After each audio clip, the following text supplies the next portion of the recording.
નમસ્તે, હું છું દિલીપ પટેલ.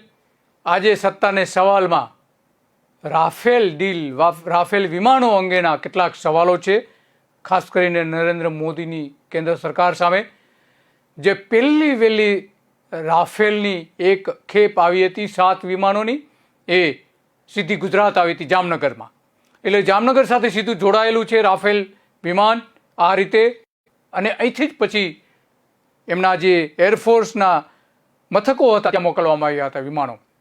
આ કુલ જે બધા જ વિમાનો જે ખરીદવામાં આવ્યા છે અત્યાર સુધીના 36, એ લગભગ બધું થઈને 60,000 કરોડનો જે સોદો થયો હતો, એમાં કેટલી ખોટ અને શું હતું એ એની આસપાસ જે અનિલ અંબાણી કઈ રીતે જોડાયેલા છે, રિલાયન્સની અનિલ અંબાણી જે કંપની છે એની સાથે કઈ રીતે જોડાયેલા છે, એની આખી બધી વાતો આજે કરવાની છે.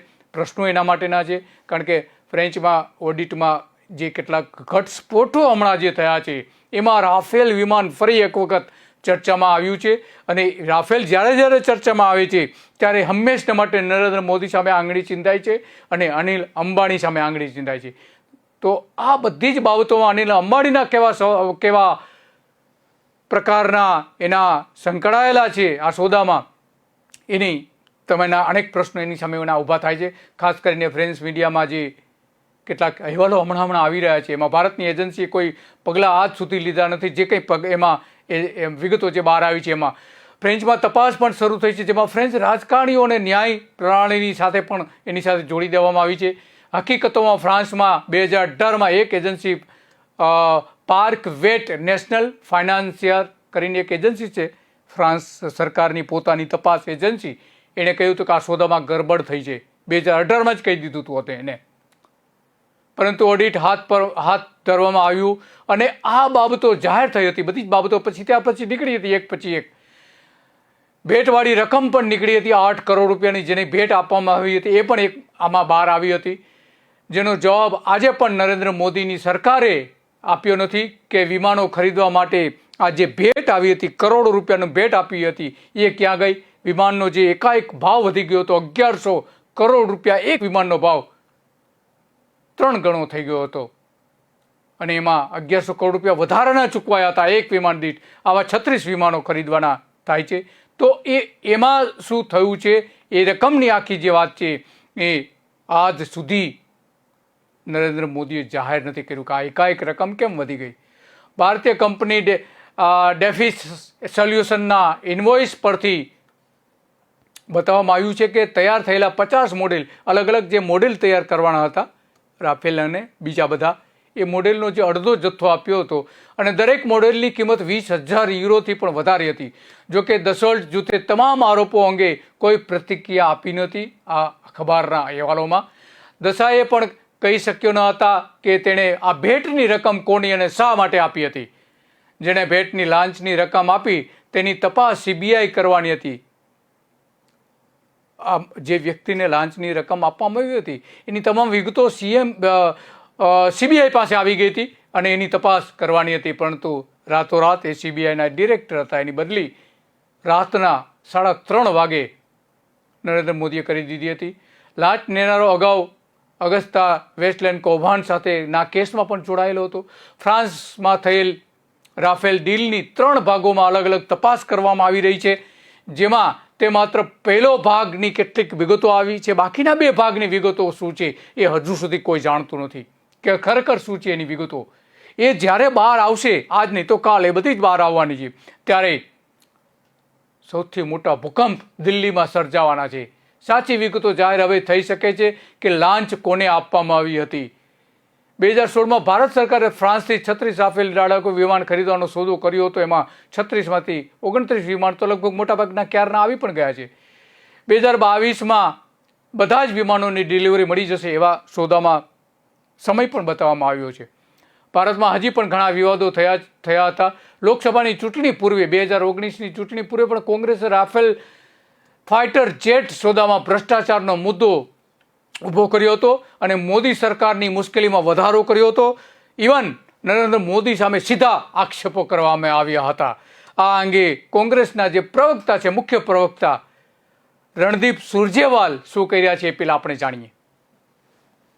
नंबर एक, रिलायंस इंफ्रास्ट्रक्चर लिमिटेड जो पेरेंट कंपनी है और उसकी जो दोनों, अगर मैं खड़ी बोली में कहूं कि उनके जो दोनों बेटे बेटियां कंपनी हैं, रिलायंस डिफेंस एंड रिलायंस एरोस्ट्रक्चर, उन तीनों कंपनियों के पास ना जहाज बनाने का लाइसेंस था, ना जहाज बनाने का अनुभव था।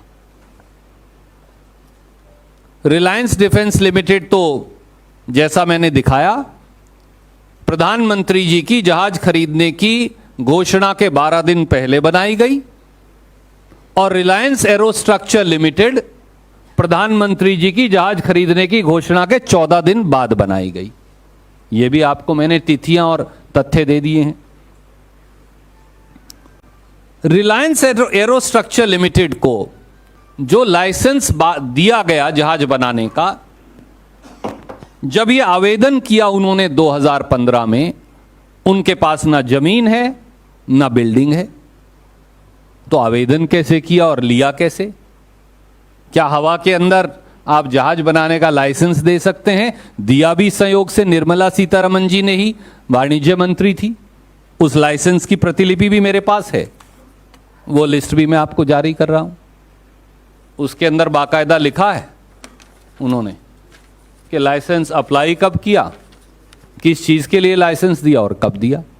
यह भी उनकी मिनिस्ट्री की वेबसाइट से मैंने लिया हुआ है।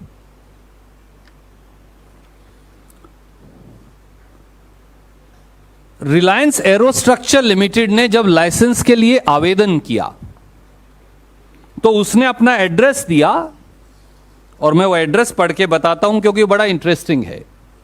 500, और वो अमी जी के प्रांत से संबंधित है, 589, तालुका जफराबाद, गांव लुंसापुर, जिला अमरेली, गुजरात।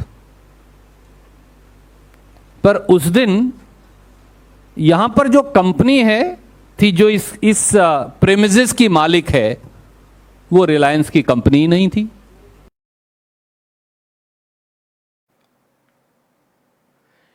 આ રાફેલ વિમાનનો સોદો ગુજરાત માટે એટલા માટે મહત્વનો છે કારણ કે જે રીતે સુરજેવાલે કહ્યું કે એની જે ફેક્ટરી છે એ જાફરાબાદની બાજુમાં, ગુજરાતમાં જાફરાબાદની બાજુમાં ફેક્ટરીમાં આનું ઉત્પાદન કેટલાક અંશે થવાનું હતું, એટલા માટે સીધી ગુજરાત સાથે જોડાયેલી છે। અનિલ અંબાણી પણ ગુજરાતના છે અને નરેન્દ્ર મોદી પણ ગુજરાતના છે।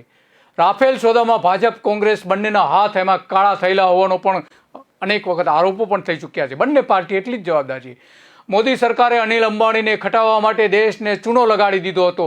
મોદીએ 1670 કરોડનું એક એવા 36 વિમાનો ખરીદ કર્યા છે, જેની મનમોહન સિંહની સરકારના ભાવ જે હતા એને નીચે ભાવ હતા, 563 કરોડ રૂપિયા માત્ર ભાવ હતો। મનમોહન સિંહની સરકાર એના પ્રમાણમાં પ્રમાણિક હતી એવું કહી શકાય। આ મુદ્દાને લઈને ગુજરાત કોંગ્રેસે ધરણા, દેખાવો, રેલી પણ કર્યા હતા નરેન્દ્ર મોદીની સામે। પણ ગુજરાત કોંગ્રેસ પોતે જ દેશના રાફેલ કૌભાંડનું આંદોલન પણ કરે છે, તો બીજી બાજુ ગુજરાતમાં નરેન્દ્ર મોદીના સમયમાં ગુજરાત સરકારની જે પેટ્રોલ કંપની છે જીએસપીસી, એના 20,000 કરોડ રૂપિયાના કૌભાંડો થયેલા છે। કેમ કોંગ્રેસ એના માટે મૌન છે અને રાફેલમાં વધારે રસ લઈ રહી હતી? એટલે કે કોંગ્રેસ અને ભારતીય જનતા પાર્ટી બંને આના માટે એટલા જ જવાબદાર છે। દેશ હિત વિરુદ્ધના કામ કરનારા બંને પક્ષો એટલા જ મહત્વના જવાબદાર છે અને રાફેલનું રાજકારણ રમી રહ્યા છે। લોકસભાની ચૂંટણી પૂર્વે કોંગ્રેસનો રાફેલ મુદ્દો ઊભો કર્યો હતો। રાફેલ સોદામાં ભાજપ કોંગ્રેસના હાથ કાળા થઈ ગયા હતા। ગુજરાત કોંગ્રેસના ધરણા, દેખાવો, રેલીઓ કર્યા છે। ગુજરાત કોંગ્રેસ દેશના રાફેલ કૌભાંડનો વાંધો ઉઠાવી રહી છે। કોંગ્રેસ ગુજરાતમાં મોદીના ભ્રષ્ટાચારનું આંદોલન પણ કરે છે, પણ ગુજરાતના જે ભ્રષ્ટાચાર થયા છે એમાં કેમ મૌન બની જાય છે? આ સૌથી મોટો સવાલ છે। ખરેખર તો જાફરાબાદમાં અનિલ અંબાણીની કંપની શું કરી રહી છે એ શોધી લાવવાની જરૂર હતી કોંગ્રેસે। કેમ કશું નથી કરતી? શું બધા જ મળેલા છે એની સાથે ગુજરાતના નેતાઓ? રાહુલ ગાંધીએ એ સમયે મોદીને પડકાર ફેંક્યો હતો કે વાડરા ચિદમ્બરમની તમારે તપાસ કરાવી હોય તો કરાવો, તમારામાં તાકાત હોય તો કરાવો, પરંતુ રાફેલ અંગે પણ કાર્યવાહી કરો। આવી હિંમત કોણ બતાવે છે? ગુજરાતના એક પણ નેતા છે કોંગ્રેસના? નરેન્દ્ર મોદી સામે આ હિંમત બતાવી હતી રાહુલ ગાંધીએ। આવી હિંમત ભાગ્યે જ બતાવે છે। પોતાના બનેવીની સામે તપાસ કરવાની વાત કરી રહ્યા છે. તમારે તપાસ કરવી તો કરાવો, કારણ કે એ જ સમયે નરેન્દ્ર મોદીએ વાડરા ઉપર આવકવેરાના દરોડા પાડ્યા હતા. ચિદમ્બરમ પર પણ આ જ રીતના દરોડા પાડ્યા હતા અને કોંગ્રેસના ઘણા બધા નેતાઓ સામે દરોડા પાડવામાં આવ્યા હતા. અને એના સંદર્ભમાં જ રાહુલ ગાંધીએ કહ્યું તો તમે દરોડા પાડો, તપાસ કરવી હોય એટલી તપાસ કરો, પરંતુ તમારા કૌભાંડની તપાસ કરો એની સાથે સાથે. પરંતુ આજ સુધી નરેન્દ્ર મોદીએ ન તો કોંગ્રેસના નેતાઓની સામેની તપાસ ચાલુ રાખી છે, ન તો રાફેલ વિમાન ખરીદીના ગોટાળાની તપાસ કરી છે. સમાંતર વાતચીત કરતી હતી નરેન્દ્ર મોદી અને સીધું જ નામ નરેન્દ્ર મોદીનું આમાં આવી શકે છે. એક બાજુ રક્ષા મંત્રાલય વાત કરતું હતું ને છુપી રીતે નરેન્દ્ર મોદી વાત કરતા હતા. શા માટે છુપાઈને વાત કરતા હતા નરેન્દ્ર મોદી? આ સૌથી મોટો પ્રશ્ન આજે નરેન્દ્ર મોદી સામે પૂછાઈ રહ્યો છે. ખરેખર તો નરેન્દ્ર મોદીએ આ તમામ બાબતોની તપાસ કરવાની જરૂર હતી. સમાંતર વાતચીત કરીને રક્ષા મંત્રાલયને કમજોર બનાવી દીધું હતું નરેન્દ્ર મોદીએ. ખરેખર મજબૂત બનાવવાની જરૂર હતી. સમગ્ર પ્રક્રિયાને નજરઅંદાજ કરીને પોતાના મિત્ર અનિલ અંબાણીને 30,000 કરોડ રૂપિયાનો કોન્ટ્રાક્ટ અપાવી દીધો હતો. શા માટે? નરેન્દ્ર મોદીની સંડોવણી છે આમાં, એવું દેખાઈ રહ્યું છે. કારણ કે નરેન્દ્ર મોદી અને અનિલ અંબાણી વચ્ચેના કેવા સંબંધો હતા એની તસવીરો આપણે જોઈને ખ્યાલ આવે છે કે વર્ષો જૂના બંને વચ્ચેના સંબંધો હતા. વાઇબ્રન્ટ ગુજરાત જ્યારથી શરૂ થયું હતું ત્યારથી. કોંગ્રેસનો આરોપ છે કે વડાપ્રધાન મોદી રાફેલ કૌભાંડમાં સીધી રીતે સંડોવાયેલા છે. સીધો આરોપ કોંગ્રેસે વારંવાર મૂક્યો છે, એકવાર નહીં અનેક વખત. અખબારના રિપોર્ટમાં સ્પષ્ટ રીતે લખ્યું છે કે વડાપ્રધાનને ફ્રાન્સની સાથે સમાંતર વાત કરી હતી, જે ફ્રાન્સના અખબારની વાત કરે છે કોંગ્રેસ. વડાપ્રધાને તમામ પ્રક્રિયાને નેવે મૂકીને સુરક્ષા દળોના 30,000 કરોડ રૂપિયાની ઉઠાંતરી કરી હોવાનો આરોપ મૂક્યો આવ્યો હતો. પોતાના મિત્ર અનિલ અંબાણીને આપી દીધા હોવાનો આરોપ મૂકવામાં આવ્યો. આની તપાસ કરવાની માંગણી કોંગ્રેસે વારંવાર કરી હતી. માત્ર અનિલ અંબાણી સાથેની જે આ તસવીરો છે એવું નથી, પરંતુ ફ્રાન્સના રાષ્ટ્રપતિ ફ્રાન્સવાએ ની સાથે પણ અને જે કંપની છે ફ્રાન્સની એના CEO સાથેના તસવીરો પણ અને વિડીયોગ્રાફી પણ આ ફાઇલ ફૂટેજીસ આપણે જોઈ રહ્યા છીએ. એની સાથેના વડાપ્રધાન મોદી અનિલ અંબાણીને 30,000 કરોડ રૂપિયાનો કોન્ટ્રાક્ટ આપવા કહ્યું હોવાનું આ ફ્રાન્સના વડાપ્રધાને કહ્યું હતું. ફ્રાન્સના વડાપ્રધાને રક્ષા મંત્રાલય ત્યારે કહ્યું હતું કે વડાપ્રધાને ચોરી કરી છે. આખો એ મામલો સ્પષ્ટ છે. રાહુલ ગાંધી કહે છે કે હું આકરા શબ્દોનો પ્રયોગ કરતો નથી, પરંતુ વિવશ થઈને કહું છું કે ભારતના વડાપ્રધાન ચોર છે. રાહુલ ગાંધી કહી રહ્યા છે. સરકાર અને અનિલ અંબાણીએ આરોપોને ફગાવી દીધા હતા, બધા જ રાહુલ ગાંધીના આરોપોને. એટલું નહીં, અનિલ અંબાણીએ તો રાહુલ ગાંધી સામે માનહાનિના ખટલા પણ દાખલ કર્યા હતા કોર્ટમાં. જોકે પાછળથી એ પાછા પણ ખેંચી લીધા છે હમણાં થોડા સમય પહેલા જ. રોબર્ટ વાડ્રાને ઈડી દ્વારા તપાસ કરવામાં આવી રહી હતી. રોબર્ટ વાડ્રા ચિદમ્બરમ કે અન્ય કોઈની પણ તપાસ કરવા માંગતા હો તો કોઈ પણ પ્રાપ્ત કરી શકે છે, પણ રાફેલની તપાસ કરો આવી માંગણી જાહેરમાં માંગણી કરી હતી. તમારે કોંગ્રેસના જે નેતાની તપાસ કરવી હોય કરો, પરંતુ રાફેલની તો તપાસ કરો. તમે કેમ નથી કરતા? એ સવાલ આજે પણ એટલો જ ઊભો છે. આજે પણ નરેન્દ્ર મોદી આ તપાસ કરતા નથી. વડાપ્રધાન મોદીની રીત અને નીતિ એવું લાગી રહી છે કે ચોર કોટવાલને દંડી રહ્યા છે. ચોર ચોકીદાર બની ગયા છે. એક પછી એક તેઓ બહાના બનાવી રહ્યા હોય એવું સ્પષ્ટપણે જણાઈ રહ્યું છે. એમની સામેના તમામ પાર્ટીઓએ આ આક્ષેપો પણ કર્યા હતા. સુપ્રીમ કોર્ટમાં પણ તેમણે જુઠ્ઠું જણાવ્યું હતું. કેગનો અહેવાલ જે હતો, કેગના અહેવાલમાં જે વિગતો આપવી જોઈએ એ આપવામાં આવી નથી. રાફેલ સોદાની ફ્રાન્સમાં તપાસ શરૂ કરવામાં આવી હતી. રાફેલ સોદાની વિમાની સોદાની જોડાયેલા વિવાદો ફરી ચર્ચામાં આવી ગયા છે. ફ્રાન્સમાં સરકારને 36 રાફેલ યુદ્ધ વિમાનો વેચવાના મામલામાં તપાસ શરૂ થઈ ગઈ છે. અને મોદીએ અચાનક જૂનો કરાર રદ કરી દીધો હતો. એ શા માટે કરવામાં આવ્યો હતો એ કદાચ હવે બહાર આવી શકે છે. હવે 2012 અને 2014ની વચ્ચે સોદો નક્કી થઈ શક્યો ન હતો. એપ્રિલ 2015માં ફ્રાન્સના ડેસોલ્ટ એવિએશનમાં 36 રાફેલ વિમાન ખરીદવા માટે મોદીના એક પક્ષીય નિર્ણય કર્યો હતો મોદી દ્વારા. અને 126 લડાકુ વિમાન ખરીદવાનો અગાઉનો જે સોદો મોદીએ નક્કી કર્યો, અગાઉનો જે સરકારે મનમોહનસિંહની સરકારે સોદો નક્કી કર્યો હતો એ એકાએક રદ કરી દીધો હતો. આ રદ કેમ કરી દીધો એની સામે અનેક સવાલો છે. રદ કરી દીધો એની સામે ઘણાને વાંધો પણ ન હોઈ શકે, પરંતુ ભાવ કેમ વધારી દીધા? 600 કરોડનું પ્લેન 1600 કરોડનું કેમ થઈ ગયું? 1000થી લઈને 1100 કરોડ રૂપિયા કોણ વચ્ચે ખાઈ ગયું છે? એનો જવાબ રાષ્ટ્રને આપો નરેન્દ્ર મોદી. કેમ નથી આપતા તમે? નવા કરાર મુજબ આ બધા જ જવાબો આપવા જોઈએ તમારે, કારણ કે 3 ગણા ઊંચા ભાવ થઈ ગયા હતા. 126ના બદલે 36 વિમાનોને 3 ગણા મોંઘા લીધા હતા. મનમોહન સિંહની પ્રમાણિક સરકાર રહી હતી આ સોદામાં. મનમોહન સિંહનો વિમાનનો ભાવ 563 કરોડ રૂપિયા હતો. મોદીએ એ જ વિમાન 1600 કરોડ રૂપિયામાં લીધા છે. મોદીએ 1670 કરોડનું એક વિમાન શા માટે ખરીદ્યું છે? એ આજે સૌથી મોટો સવાલ એમની સામે પૂછાઈ રહ્યો છે. આજે પણ પૂછાઈ રહ્યો છે. કેમ તમે એનો જવાબ નથી આપતા? વારાણસીમાં તમે ફરી રહ્યા છો અને એક જ દિવસમાં 5 વખત કપડાં બદલાવીને લોકોને પ્રભાવિત કરીને એક તમારો મેસેજ કન્વે કરી રહ્યા છો. પણ રાફેલમાં કેમ વારાણસીમાં એક શબ્દ બોલતા નથી તમે? ડ્રેસ બદલો છો 4-5 વખત, પરંતુ આ મુદ્દે તમને દેશને જવાબ આપવાનો સમય નથી તમારી પાસે. 2 દિવસ સુધી તમે વારાણસીમાં લોકોને પ્રભાવિત કરવા માટે લાઈવ ટેલિકાસ્ટ કરાવી રહ્યા છો ટેલિવિઝનો પર, પરંતુ આ વિમાન ઉપર શું વીતી હતી? વિમાનના સોદા ઉપર અને દેશ ઉપર શું વીતી હતી? એનો એક જવાબ તો આપો, એક વાક્ય તો બોલો આના માટે. અવારનવાર 36 વિમાનોનું હવે નામ લેવામાં આવી રહ્યું છે. વારંવાર ફ્રાન્સ જ ઉત્પાદન કરવાનું હતું અને એકાએક કરાર રદ કરીને કેમ, શા માટે ફ્રાન્સમાં જ બધું ઉત્પાદન નક્કી કર્યું તમે? ભારતમાં જેનું ઉત્પાદન થવાનું હતું એ. હિન્દુસ્તાન એરોનોટિક્સ હવે આ ચિત્રમાંથી બહાર કાઢી મૂકવામાં આવી હતી. ભારતને તેની ટેકનોલોજી આપવાની હતી, તે હવે નહીં મળે. નવા સોદામાં ટેકનોલોજીને ટ્રાન્સફર કરવાની કોઈ પણ જોગવાઈ કરવામાં આવી નથી.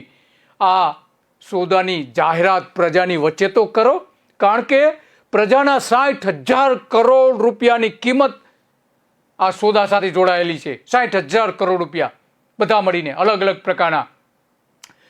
કયા મુદ્દે આટલો વિવાદ વકર્યો છે એ સૌથી મોટો સવાલ છે.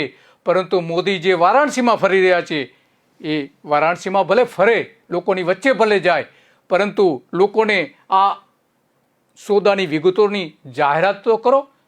લોકોને કહો તો ખરા કે મેં આમાં કરપ્શન નથી કર્યું, એવું તો કહો કમસે કમ. પરંતુ બોલવા તૈયાર નથી. સોદા કઈ રીતે મોંઘો થયો તે અંગેનો એક અહેવાલ આપણે જોઈએ. રાફેલ સોદાના સંદર્ભમાં 3 મુખ્ય મુદ્દા છે. સૌપ્રથમ તો આ સોદામાં પારદર્શિતાનો સદંતર અભાવ જોવા મળ્યો હતો. જ્યારે પણ વિમાનના ભાવ અંગે કે નિર્ણય લેવાની પ્રક્રિયા અંગે સવાલો કરવામાં આવ્યા હતા, ત્યારે મોદી સરકારે 2008માં ભારત અને ફ્રાન્સ વચ્ચે હસ્તાક્ષર થયેલા ગુપ્તતા કરારનું શરણું લઈને સોદાની વિગતો છુપાવી હતી. આ સોદામાં વ્યાપારી બાબતોની ગોપનીય રાખવા એક શબ્દ સુધા દર્શાવવામાં આવ્યો ન હતો. તેમ છતાં મોદી સરકારે વિમાનના ભાવ જાહેર કરવાનો ધરાહાર ઇનકાર કરી દીધો હતો. આ કથા કથિત રીતે ઢાંકી રહેલા રહસ્યને ભારત જનતા પક્ષના ઇન્ફોર્મેશન ટેકનોલોજી સેલ દ્વારા 19 એપ્રિલ 2016ના રોજ જાહેર કરવામાં આવ્યું હતું. સત્તાવાર બીજેપી ફોર ઇન્ડિયાએ ટ્વીટ કરી દાવો કર્યો હતો કે મોદી સરકારે $12 અબજનું મૂળ રાફેલ સોદામાંથી $3.2 અબજની બચત કરી હતી, જેનાથી રકમ ઘટીને $8.8 અબજ હતી, જ્યારે 40,000 કરોડના કૌભાંડની રાફેલ ફાઇલ ચોરી થઈ ગઈ છે. ઊંચા ભાવનું રહસ્ય શું? સૌથી મોટી વિપક્ષી પાર્ટી કોંગ્રેસ દ્વારા ઉભા કરવામાં આવેલો વિવાદનો બીજો મુદ્દો એ છે કે મનમોહન સિંહ સરકાર સોદા અંગે 2014 સુધી વાટાઘાટ કરી હતી. તે સમયે ભારતે ₹523 કરોડ એક વિમાનનો ખર્ચ નક્કી કર્યો હતો. મોદીએ વિમાન ખરીદવાની જાહેરાત કરી ત્યારે સંરક્ષણ પ્રધાન મનોહર પાર્કીકરે ટેલિવિઝન ચેનલોને કહ્યું હતું કે દરેક રાફેલ વિમાનની કિંમત ₹650 કરોડ અને 700 કરોડ વચ્ચે હશે, જેમાં ભારતીય હવાઈ દળને કેટલાક સુધારા વધારા શસ્ત્રો પેકેજ વોરંટી અને જાળવણી સામેલ કરવાની થાય છે. પણ હવે ભારતને વિમાન દીઠ ₹1,660 કરોડ નક્કી કર્યા છે. મોદી સરકાર આ ભાવમાં વધારો કેમ કરવો પડ્યો તેનો કોઈ પુરાવા રૂપે સમર્થન આપ્યું નથી. 36 વિમાનો જ કેમ ખરીદવાનું નક્કી કર્યું તે અંગે સરકારે કોઈ જવાબ આજ દિન સુધી આપ્યો નથી. સરકાર આ મુદ્દા માટે એકદમ ચૂપ છે.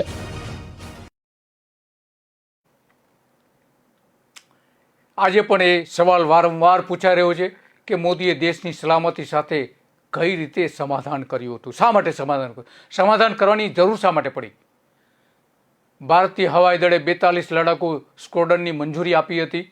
દરેક સ્ક્વોડ્રનમાં 21 વિમાનો ની જરૂર હતી. 42 જે ટુકડીઓ હતી એમાં દરેક ટુકડીમાં 21 વિમાનોની સમાવેશ થતો હતો, એટલી જરૂર હતી. જેમાં 2 તાલીમ માટે અને 3 રિઝર્વ રાખવાની વાત હતી. રશિયાના સુખોઈ 30 જેટલા વિમાનો 1996માં લીધા બાદ હવાઈ દળ દ્વારા લડાકુ વિમાનોની બીજી કોઈ મોટી ખરીદી કરવામાં આવી નથી. એટલા માટે તાત્કાલિક જરૂર હતી ભારતને. પરંતુ આખો સોદો જે છે 126માંથી માત્ર 36 સુધી રાખી દીધો. સુખોઈ વિમાને ભારે ભરખમ અને જંગી ફાઇટર એરક્રાફ્ટ છે હવાઈ દળ પાસે. ત્યારબાદ દ્વિતીય કક્ષાના વિમાનોમાં મિગ, મિરાજ અને જગુઆર એરક્રાફ્ટનો કાફલો છે. તે પૈકી મોટા ભાગના તેમની આયુષ્ય રેખા પૂરી કરી ચૂક્યા છે, મોટા ભાગના. અને એટલા માટે ચાઇનાની સામે જે આપણો મોટો પડકાર હતો ચીનની સામે, એ પડકારને પહોંચી વળવા માટે આ વિમાનો અત્યંત જરૂરી છે. ખરીદી લીધા, એની સામે કોઈની સામે વાંધો નથી. નરેન્દ્ર મોદીએ 36 નહીં પણ 126 ખરીદવાની જરૂર હતી. વધારે ખરીદ્યા હોત તો પણ દેશના લોકો એની સામે અવાજ ન ઉઠાવત. પરંતુ આજે અવાજ એટલા માટે ઉઠાવી રહ્યા છે કે 3 ગણી કિંમત શા માટે ચૂકવી તમે, એનો જવાબ આપો રાષ્ટ્રને. ઝડપથી આગળ વધી રહેલી ચીનની વાયુસેના સામે પહોંચી વળવા માટે આ વિમાનો જરૂરી છે અને ભારતને મજબૂત કરવા માટે વિમાનો જરૂરી છે. પરંતુ વિમાનો ખરીદવામાં તમે જે 1000થી 1100 કરોડ રૂપિયા જે વધારાના ચૂકવા છે એ શા માટે ચૂકવેલા છે, એનો જવાબ આપો. કે ભ્રષ્ટાચાર હતો, ભારતીય જનતા પાર્ટીનો ભ્રષ્ટાચાર હતો, એનો જવાબ તો આપો રાષ્ટ્રને. શા માટે જવાબ નથી આપતા? સ્ક્વોડ્રન ખરીદવાની સલાહ આપી હતી ત્યારે કે ખરેખર 6 સ્ક્વોડ્રન તો ખરીદો. માનો કે એ પણ તમે છોડી દો. જે કંઈ ખરીદી કરી હોય એની સામે કોઈ સવાલ નથી, પણ સવાલ છે તમે વધારે એને રકમ શા માટે ચૂકવી અને દેશમાં શા માટે તમે બનવા ન દીધા વિમાનો? દેશને સ્વનિર્ભર કેમ ન બનવા દીધું? અને અનિલ અંબાણીને શા માટે આપી દીધું તમે? મેક ઇન ઇન્ડિયા બનાવી શકાય હતું, વિમાનો ભારતમાં બની શકે એમ હતા. અત્યારે બને જ છે, આપણું ભારત સરકારની કંપની પોતે બનાવે છે. તો મેક ઇન ઇન્ડિયાના જે ખ્યાલ હતો એ ખ્યાલ પ્રમાણે થઈ શકે એવું હતું, પરંતુ ન બનવા દીધા દેશમાં. આ સૌથી મોટી દેશ વિરોધી તમારું કામ હતું, આ દેશ વિરોધી કામ. દેશ કરતાં વિદેશનું તમે હિત વધારે જોયું છે, દેશ કરતાં વધારે હિત તમે અનિલ અંબાણીનું જોયું છે. અને દેશ કરતાં સૌથી વધારે હિત 1000 કરોડ રૂપિયા એક વિમાન દીઠ વધારે આપવામાં તમે જોયું છે. દેશની સલામતી તમે ગીરવે મૂકી દીધી છે નરેન્દ્ર મોદી. શા માટે તમે આવું કર્યું છે એનો જવાબ દેશની જનતાને આપો તમે. અને એટલા માટે વારંવાર પ્રશ્નો પૂછવામાં આવી રહ્યા છે તમારી સામે. આ અંગે પ્રશાંત ભૂષણે પણ આ વાત કરી હતી. પ્રશાંત ભૂષણે શું કહ્યું હતું એ આપણે સાંભળીએ. 2015 के मार्च में एरिक ट्रैपियर जो डेसॉल्ट का सीईओ है वो कहता है कि प्राइस नेगोशिएशंस करीब करीब खत्म हो गए हैं, 95% कंप्लीट है और we are looking forward to working with Hindustan aeronautics for manufacturing these aircraft in the HAL factory. उसके बाद मोदी जी बाहर जा रहे होते हैं तो 8 तारीख को उनके जाने से पहले फॉरेन सेक्रेटरी अपने बयान में कहते हैं कि मोदी जी हाँ ये जो ऑनगोइंग डिस्कशंस हैं 126 राफेल हवाई जहाज वाले उसको आगे बढ़ाएंगे वहां पर. 10 तारीख जिस दिन मोदी जी वहां पहुंचते हैं, जिस दिन साइन होता है, 10 तारीख की सुबह फ्रांस के प्रेसिडेंट हॉलैंड कहते हैं कि हाँ वो मोदी जी आ रहे हैं, उनसे मेरी बात होगी और वो पुरानी जो 126 हवाई जहाज की डील है उस पर कुछ आगे बढ़ेंगे.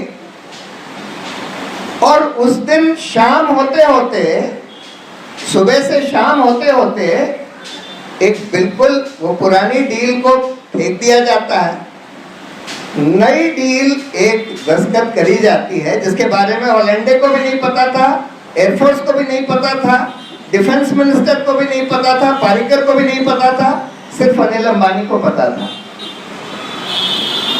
और डील ये होती है कि 36 हवाई जहाज अब रेडी टू फ्लाई कंडीशन में आएंगे. 126 अब नहीं आएंगे, सिर्फ 36 आएंगे. कोई ट्रांसफर ऑफ टेक्नोलॉजी नहीं होएगा, कोई मेक इन इंडिया नहीं होएगा.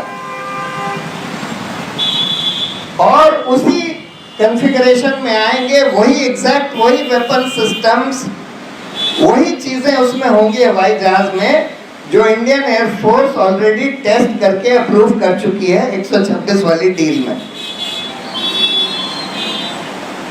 तो अब जैसे आपको बताया अरुण जी ने कि पहला सवाल ये उठता है कि 126 से 36 कैसे कर दिए गए। प्रधानमंत्री को खुद करने का तो कोई अधिकार नहीं था, क्योंकि डिफेंस प्रोक्योरमेंट प्रोसीजर में तो पहले सर्विस हेडक्वार्टर अपना रिक्वायरमेंट बताती है, तो पहले कभी एयरफोर्स बोले कि नहीं जी हमको 126 नहीं चाहिए, सिर्फ 36 चाहिए। उन्होंने तो कुछ बोला नहीं, रक्षा मंत्री को भी नहीं पता, कैटेगराइजेशन कमेटी के पास भी फिर से नहीं गया कि भाई अच्छा अब कोई ट्रांसफर ऑफ टेक्नोलॉजी की जरूरत नहीं है, 126 की भी जरूरत नहीं है, 36 ही ले लेते हैं। उन्होंने भी नहीं अप्रूव किया। तो 126 का 36 कैसे हो गया, ट्रांसफर ऑफ टेक्नोलॉजी कैसे हट गया, HAL कैसे गायब हो गया, और पिछले दरवाजे से अंबानी आ जाते हैं।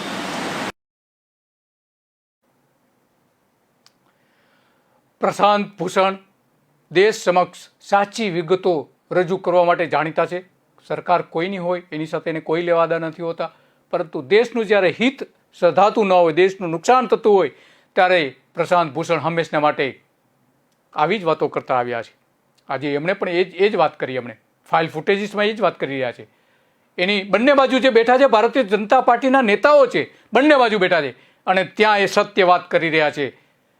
માર્ચ 2015ની શરૂઆતમાં 126 રાફેલ ખરીદવાનું લગભગ 95% જેટલા એના કરારો, હસ્તાક્ષર, જે ટેકનિકલ બાબતો હતી એ બધી જ પૂરી થઈ ગઈ હતી વાટાઘાટોથી લઈને. પરંતુ નરેન્દ્ર મોદીએ અચાનક જ આ સોદો રદ કરી દીધો અને નવો સોદો રદ કરી દીધો. એટલા માટે નરેન્દ્ર મોદી સામેના આંગળી ચીંધવામાં આવી રહી છે અને જે ખરેખર ભારતને ટેકનોલોજી મળવી જોઈતી હતી ન મળી શકી. એ સૌથી મોટો રાષ્ટ્રદ્રોહ છે નરેન્દ્ર મોદીનો. કેમ ટેકનોલોજી તમે ભારતને ન આપવા દીધી?